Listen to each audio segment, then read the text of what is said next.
Welcome into Paul Catalina's Top 5, brought to you by Ticket Club. Today, the NFL Combine has come to an end, and as we celebrate the Underwear Olympics in the NFL every year, let's talk about the risers at the NFL Combine, those who might have made themselves some money. Number 5, Tyler Shough, quarterback, Louisville, Texas Tech, and Oregon. He played at all three of those places. And look, he did have a good season at Louisville last year. And he did have good stats at Texas Tech. Heck, he even showed potential at Oregon. But there's a reason that he is going to be 26 during his rookie year. And not because he played minor league baseball. It's because he was injured a lot. Now look, if you can keep Tyler Shough healthy and upright and all those things in the NFL, he might turn into a pretty viable quarterback. But all the stuff I'm reading about Tyler Shough seems to leave out the fact that until last year, he'd been injured every single year of his career for very long stretches. So he's either built up some durability or that's still a concern.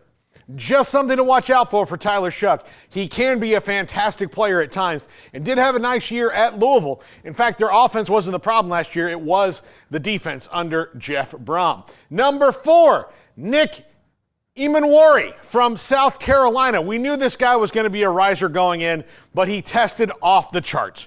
40-time jumps, all those different things. Plus, he's a big safety with good hands who makes big plays.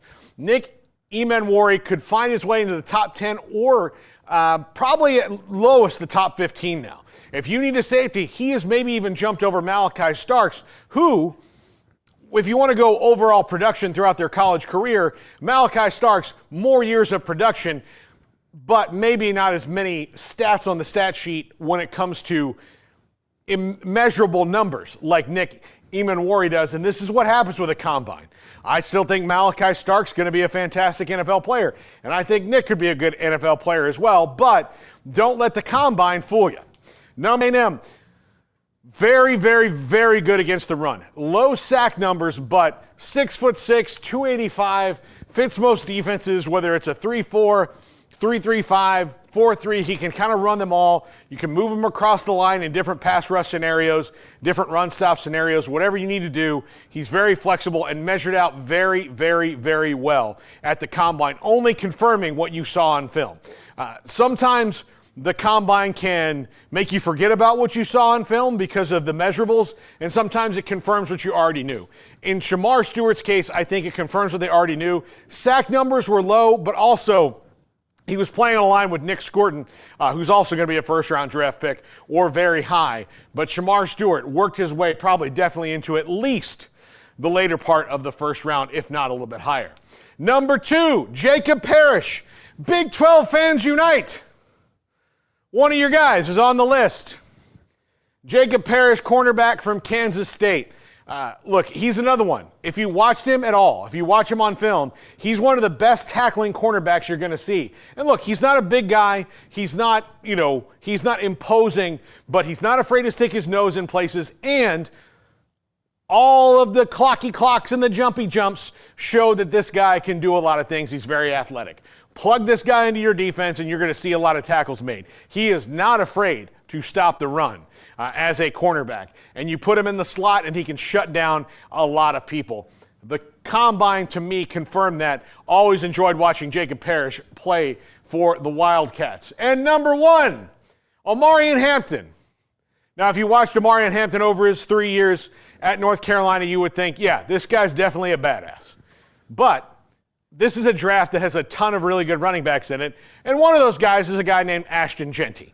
Ashton Jeanty is a unicorn. He is someone who comes around once in a while.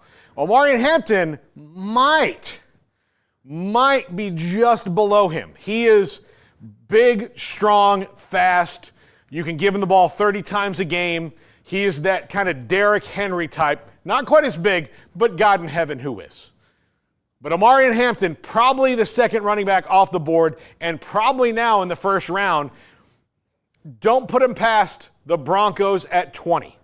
I think the Broncos at 20 could be very interesting for Omarion Hampton. They need a true alpha running back. He is that. Sean Payton loves guys like this. Saints at 20, Omarion Hampton. He doesn't get past there. And look, if Ashton Genty's gone, I wouldn't say no to the Cowboys taking him at 12, although if Genty's gone at 12, I see them going wide receiver or cornerback, maybe over anything else, maybe even defensive end if the right guy is there.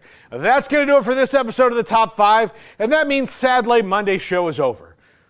But guess what? There's another one coming around tomorrow, and Smokey will tell us all about it right now.